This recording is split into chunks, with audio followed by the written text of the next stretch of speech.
Mi nombre es Isabella, tengo 28 años y mi vida transcurre bajo el sol implacable de Andalucía, en un pequeño pueblo blanco llamado Fuente Clara. Aquí, los días se miden por el tañido de las campanas de la iglesia y el aroma de los naranjos que impregna el aire. Mi rutina era un lienzo pintado con los mismos colores cada día: al amanecer, el cuidado de nuestro pequeño huerto; durante la mañana, las tareas del hogar, una casa grande y silenciosa; y por la tarde, la soledad. Mi esposo, Ricardo, un hombre bueno pero consumido por sus ambiciones, pasaba la mayor parte del tiempo en Sevilla, persiguiendo negocios que yo apenas entendía. Nuestra vida en común se había convertido en largas esperas y breves reencuentros. Yo era más una guardiana de su hogar que su compañera. Pero todo cambió el verano pasado. El calor era tan denso que parecía vibrar. Fue entonces cuando Javier regresó. Era el amigo de la infancia de Ricardo, casi un hermano para él. Se había marchado a Madrid hacía una década y volvía ahora, con el aire de la gran ciudad pegado a la piel y una sombra de melancolía en los ojos. Se quedará un tiempo en la vieja casa de sus padres. Le he pedido que te eche una mano con el naranjal, Isabella. Así no estarás tan sola, me dijo Ricardo por teléfono, con su habitual tono práctico. El día que lo conocí, el sol estaba en su punto más alto, blanqueando las paredes encaladas de las casas. Yo llevaba un vestido blanco de lino, sencillo y ligero, la única defensa posible contra el bochorno. Sus tirantes finos dejaban mis hombros al descubierto y la tela se pegaba a mi piel húmeda por el sudor. Llevaba el pelo, largo y oscuro, recogido en un moño desordenado del que se escapaban algunos mechones rebeldes que se pegaban a mi nuca. En mis pies, unas alpargatas viejas con cintas atadas alrededor de mis tobillos, manchadas de tierra rojiza. Desde el momento en que sus ojos se posaron en mí, sentí algo distinto. No era la mirada rápida y desinteresada de los hombres del pueblo. Javier me miró despacio, recorriendo mi figura con una intensidad que me hizo sentir desnuda y, extrañamente, vista por primera vez en años. Isabella, dijo, su voz más suave de lo que esperaba. Ricardo me ha hablado mucho de ti, pero se quedó corto. Se acercó para ayudarme con unas cajas de naranjas. Llevaba una camisa de algodón arremangada hasta los codos, revelando unos brazos fuertes y bronceados. Olía a tabaco y a una colonia lejana, un aroma que no pertenecía a Fuente Clara. Los días siguientes, Javier se convirtió en una presencia constante. Trabajábamos juntos en el naranjal, bajo el sol abrasador. El silencio entre nosotros no era incómodo, sino expectante. Un día, mientras me enseñaba a podar una rama rebelde, se colocó detrás de mí. Su pecho rozó mi espalda y sentí el calor de su cuerpo a través de mi fino vestido. Su mano cubrió la mía sobre las tijeras de podar. Así, con más firmeza, susurró cerca de mi oído. Su aliento en mi cuello me provocó un escalofrío que recorrió toda mi espalda. La textura áspera de su mano sobre la mía, su cercanía, el olor de su piel, todo era abrumador. Me quedé inmóvil, incapaz de respirar, mi corazón latiendo desbocado contra mis costillas. Fue un instante, pero en él se condensó toda la tensión que había crecido entre nosotros.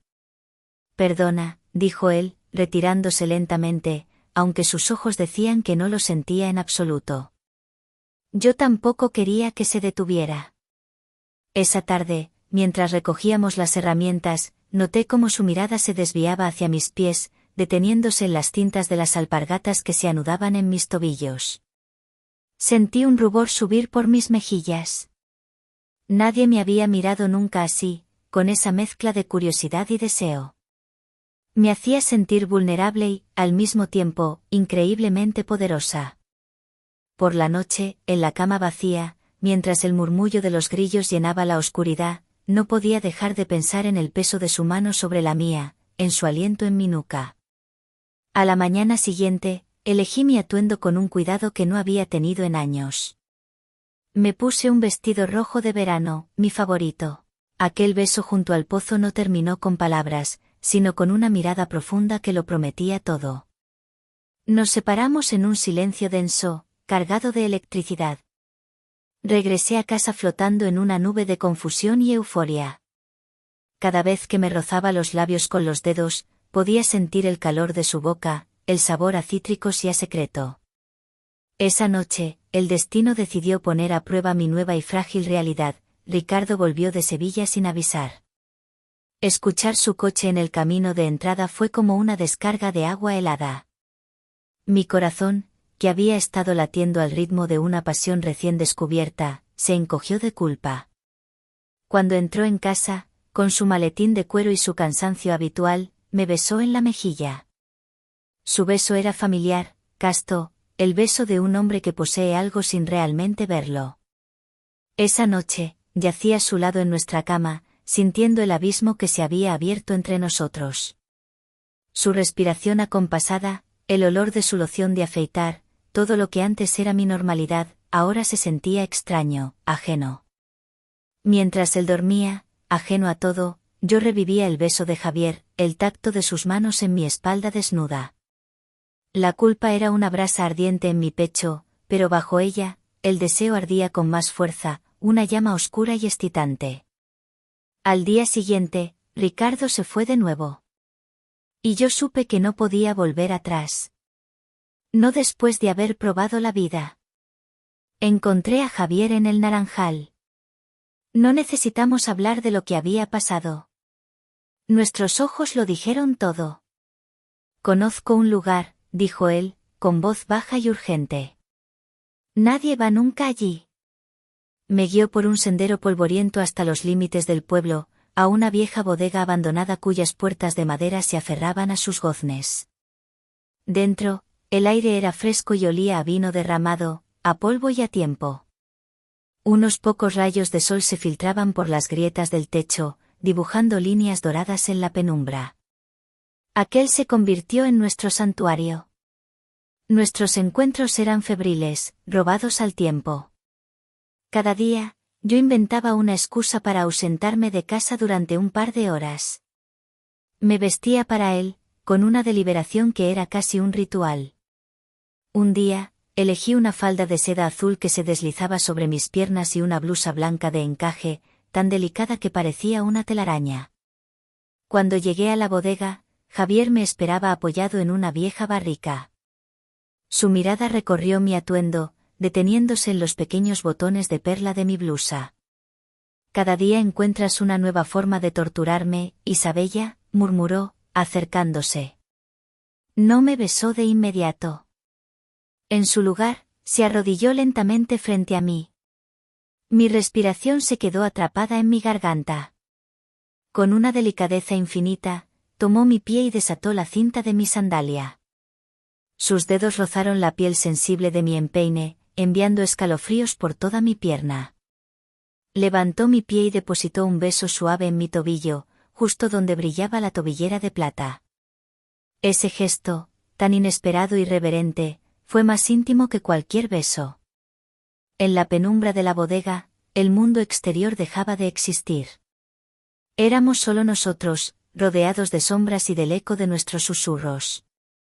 Sus manos aprendieron el mapa de mi cuerpo. Me encantaba la forma en que desabrochaba los botones de mi blusa, uno por uno, con una lentitud exasperante, como si estuviera desenvolviendo un regalo precioso. Un día, al desabrocharla, descubrió que debajo llevaba una combinación de seda color champán. Sonrió. Eres una caja de sorpresas, dijo, trazando el borde del encaje con un dedo. Me pregunto cuántos secretos más escondes. Pero no todo era deseo carnal. Hablábamos. Le conté mis sueños olvidados, la monotonía de mis días, mi sensación de ser invisible. Él me habló de su vida en Madrid, de un amor que salió mal, de la sensación de vacío que lo trajo de vuelta a Fuente Clara. Con él, no tenía que fingir. Me escuchaba de una. Las palabras de Javier, contigo, siento que por fin he vuelto a casa, resonaron en la bodega y se instalaron en mi alma. Dejaron de ser simples susurros robados a la oscuridad, se convirtieron en el cimiento de una nueva realidad, una tan aterradora como deseable. Los días que siguieron, nuestros encuentros estuvieron teñidos de una nueva seriedad. La pasión seguía ahí, ardiente e irrefrenable, pero ahora, en nuestros ojos, había una pregunta silenciosa: ¿y ahora qué? La bodega, nuestro santuario secreto, comenzaba a sentirse pequeña, sus paredes un recordatorio de que nuestro amor solo podía existir en los márgenes de mi vida. Una mañana, Javier me sorprendió. «Vámonos de aquí», dijo, con un brillo febril en la mirada. «¿Qué?», pregunté, mi corazón dando un vuelco. «Solo por un día», se apresuró a aclarar, sonriendo. «Tengo el viejo coche de mi padre. Huyamos por unas horas. Vayamos a la costa. Finjamos que somos libres». La idea era una locura, un riesgo innecesario, pero la palabra «libres» era un cebo demasiado dulce para resistir. Esa mañana, me paré frente a mi armario como si eligiera una nueva piel. Dejé a un lado los vestidos discretos de mi vida de casada y saqué un vestido de verano de color turquesa, el color del mar que íbamos a ver. Era de tela ligera, casi etérea, sin mangas y con una falda amplia que danzaba alrededor de mis muslos. Me solté el pelo, dejando que cayera libre sobre mis hombros, y me puse unas grandes gafas de sol. Al mirarme en el espejo, no vi a la esposa de Ricardo. Vi a Isabella. Simplemente Isabella. El viaje fue una bocanada de aire fresco. Con cada kilómetro que nos alejaba de Fuente Clara, sentía que me despojaba de un peso invisible. Javier conducía con una mano en el volante y la otra entrelazada con la mía sobre mi regazo. La música sonaba en la radio destartalada y el viento, que entraba a raudales por las ventanillas bajadas, me alborotaba el pelo y me llenaba los pulmones. Reímos como adolescentes, sin preocuparnos por el pasado ni por el futuro. Por primera vez en mucho tiempo, solo existía el ahora. Javier conocía una cala escondida, a la que solo se podía llegar tras una corta caminata por un sendero de pinos. Cuando el mar apareció ante nosotros, un lienzo de zafiro y esmeralda, me quedé sin aliento. Era una playa pequeña, de arena dorada y fina, abrazada por acantilados. Estábamos completamente solos. La civilización parecía a 1.000.000 de kilómetros de distancia. Nos quitamos los zapatos y la sensación de la arena caliente bajo mis pies descalzos fue exquisita, un placer simple y profundo. Corrí hacia la orilla, dejando que las olas besaran mis tobillos. El agua estaba fresca, vibrante. Javier me observaba desde la arena, con una expresión de pura adoración en su rostro. Sin pensarlo dos veces, me adentré en el mar. El agua me llegaba a la cintura y mi vestido turquesa se pegó a mi cuerpo como una segunda piel, volviéndose translúcido, revelando la silueta de mis piernas, mis caderas, el contorno de mi sujetador. Vi cómo la mirada de Javier se intensificaba, pero no había lujuria en ella, sino algo más profundo, una veneración que me hizo sentir hermosa de una forma pura y elemental. Él entró en el agua y se acercó a mí. No nos besamos. Simplemente me rodeó con sus brazos y nos quedamos así, meciéndonos con el suave vaivén de las olas, sintiendo los latidos de nuestros corazones al unísono. Pasamos la tarde tumbados en la arena, hablando de todo y de nada. El sol comenzó a descender, pintando el cielo con pinceladas de naranja, rosa y violeta. El espectáculo era tan hermoso que dolía. Fue entonces, en ese momento de belleza perfecta y fugaz, cuando la realidad nos alcanzó. Podríamos tener esto todos los días, Isabella, dijo Javier en voz baja, casi un susurro llevado por la brisa. Su mirada estaba fija en el horizonte. Lejos de aquí.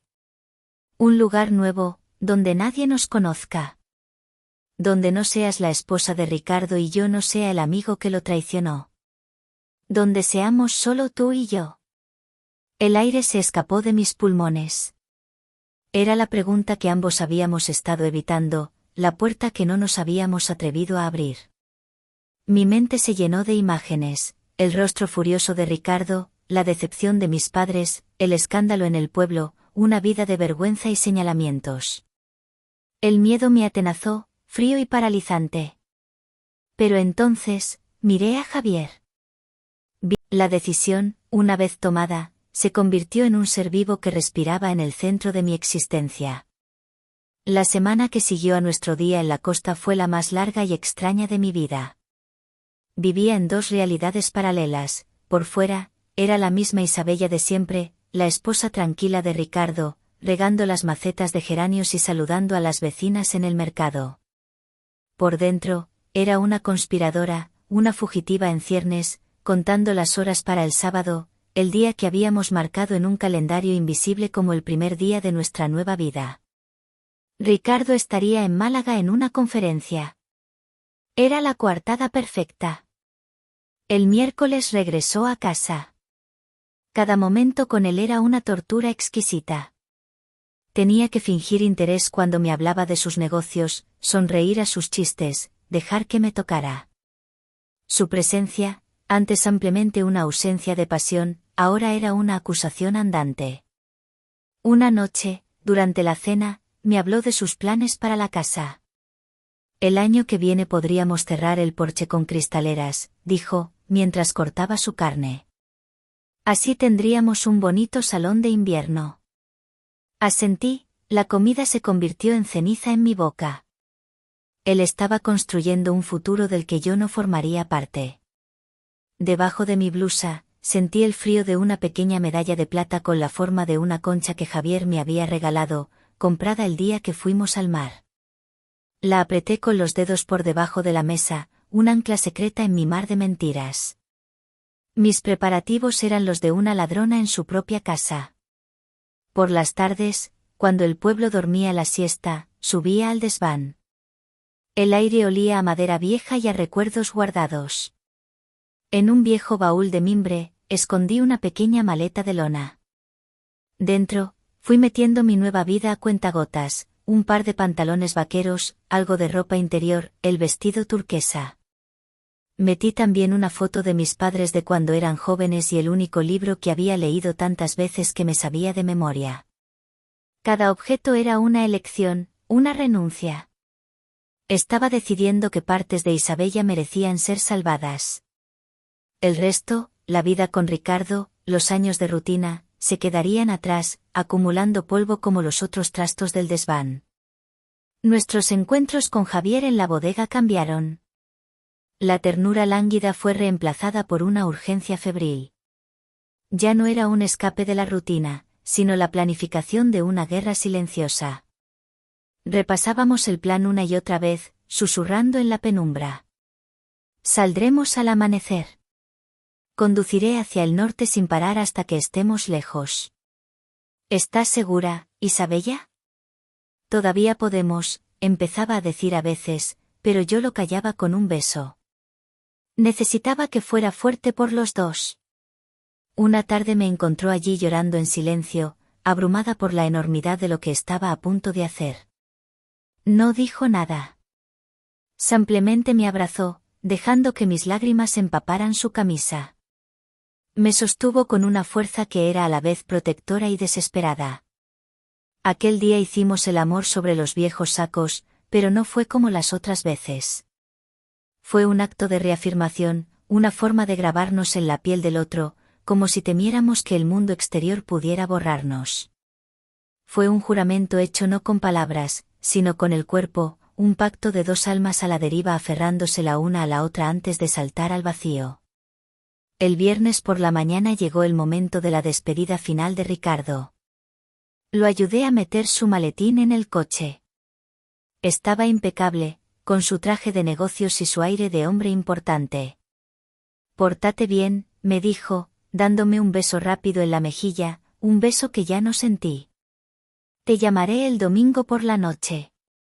Buen viaje, Ricardo, le respondí, y mi voz sonó sorprendentemente firme. Lo vi alejarse por el camino polvoriento, el coche encogiéndose en la distancia hasta desaparecer. Y entonces, nada. No sentí alivio, ni alegría. Solo un vacío inmenso y helado. Había cerrado la última puerta de mi antigua vida. La noche del viernes fue interminable. Deambulé por la casa silenciosa, que ahora me parecía un mausoleo. Toqué los muebles, los objetos, como si me despidiera. El motor del coche de Javier era un murmullo cómplice en el silencio del amanecer. Salí de casa sin hacer ruido, cerrando la puerta con una suavidad que parecía desmentir la violencia del acto. No miré atrás. Sabía que si lo hacía, la casa, con sus 10 años de mi vida atrapados en sus muros, me tragaría de nuevo. Al subir al coche, Javier me tomó la cara entre sus manos. Su mirada era una mezcla de alivio y ansiedad. Lo hemos hecho, susurró antes de besarme. Fue un beso salado, con el sabor de las lágrimas que yo no sabía que estaba derramando y el regusto metálico de la adrenalina. Los primeros kilómetros fueron un borrón. Dejamos atrás Fuente Clara, sus casas blancas convirtiéndose en puntos diminutos en el espejo retrovisor hasta desaparecer por completo. La libertad era un sol brillante que nos cegaba.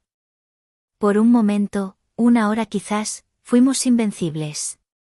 Reímos, hicimos planes absurdos sobre un apartamento con vistas al mar en alguna ciudad del norte cuyo nombre ni siquiera decidimos. Puse mis pies descalzos en el salpicadero y, con el viento enredando mi pelo, me sentí nacer de nuevo. La mujer que había sido se había quedado atrás, en una casa vacía, esperando a un hombre que ya no era su marido. Estábamos en la autovía, a más de 100 kilómetros del pueblo, cuando vi las luces.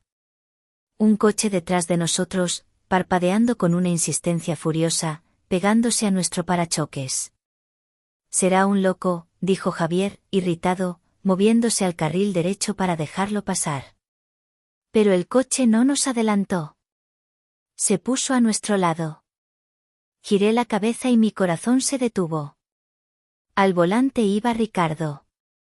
No llevaba su traje de negocios. Vestía unos vaqueros y una camisa oscura, y su rostro, habitualmente sereno y controlado, era una máscara de furia helada. Nos hizo señas con la mano para que nos detuviéramos. El pánico se apoderó de mí. No pares, Javier, por favor, no pares, supliqué. Pero Javier, pálido como un fantasma, redujo la velocidad y se detuvo en el arcén. No podemos huir de esto, Isabella, dijo con voz sombría. Ricardo detuvo su coche delante del nuestro y se bajó. Cada uno de sus movimientos era lento, deliberado, aterrador. Se acercó a la ventanilla de Javier. Sal del coche, le ordenó. Su voz no era un grito, era algo peor, un silbido bajo y venenoso. Javier salió y se interpuso entre Ricardo y mi puerta. Ricardo, escúchame. Empezó, pero Ricardo lo ignoró. Sus ojos me encontraron a través del cristal. Mi mejor amigo, y mi esposa, dijo, y la forma en que pronunció las palabras las convirtió en un insulto. Salí del coche, temblando, pero impulsada por una fuerza que no sabía que tenía. No le culpes solo a él, dije, mi voz más fuerte de lo que esperaba. La mirada de Ricardo se clavó en mí. ¿Y a quién debo culpar, Isabella? ¿A los años que he pasado trabajando para darte esta vida? ¿A la casa? ¿Al coche? ¿Qué es lo que te faltaba? A mí, grité, y el sonido se rasgó en el aire de la mañana. Me faltaba yo. Me faltaba vivir. Tú no estabas nunca, Ricardo. Y cuando estabas, no me veías. Yo era solo otro de tus muebles, otra de tus posesiones. La verdad, una vez liberada, fue brutal. Vi el impacto en su rostro, un destello de dolor genuino bajo la ira. Por un instante, casi sentí lástima. Pero entonces, su expresión se endureció de nuevo. Miró a Javier, luego a mí, y una sonrisa cruel se dibujó en sus labios.